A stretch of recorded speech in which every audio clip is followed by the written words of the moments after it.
we're gonna do the tall kneeling lat pull in. This is an exercise I've been using for years now to pre-activate my lats prior to deadlifting, prior to a posterior chain day, prior to a pull day, just anything to get my back working a little bit harder before I get into my big lifts. Something I've been programming for a long time, but it can be very confusing and nobody else does this. I think I've seen one other bodybuilder do this, and that was Jeff Nippard, but there's no video online. So this is gonna be the first video. I'm super pumped to film this.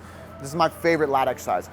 One of the duties of the lats is pulling. People know this. We pull down, we row, we can get the lats engaged, but what people don't know a lot of the times, unless they know a lot of the anatomy of how the body actually works, is if we laterally flex, meaning almost like a side crunch, right? An oblique crunch. If I bring my upper body down towards my waist and I crunch to the side, that's a job, a role of the lats. The lat muscle makes my torso laterally flex. So the way we can take advantage of this is pulling down from a higher angle.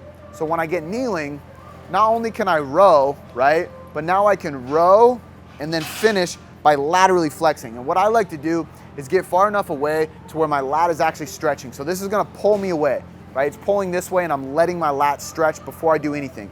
My chest is tall and I'm gonna take my other hand and actually put it at the bottom of my lat, just so I can kind of give an external cue, right? Same thing with breathing. A lot of people need that feedback. So even on a fly, if you touch the chest while you're doing a fly, you're gonna get a better activation because it's an external cue providing your muscle some kind of stimulus to actually activate. So now I'm gonna row my elbow down towards my waistline, and when I get to the bottom, I'm gonna side crunch. And as soon as you side crunch, your lat just fires up like that. I love it. So every time, letting the lat stretch, pull down, and really side crunch every time. So laterally flexing. I don't even know how much weight I have on here, but I don't have a lot, guys. You can go kind of heavy on this, but what you don't wanna do is be turning this into a core exercise trying to avoid falling. Keep it somewhat light so you can focus on the muscular contraction, find that mind muscle connection to your lat by rowing in, side crunching in.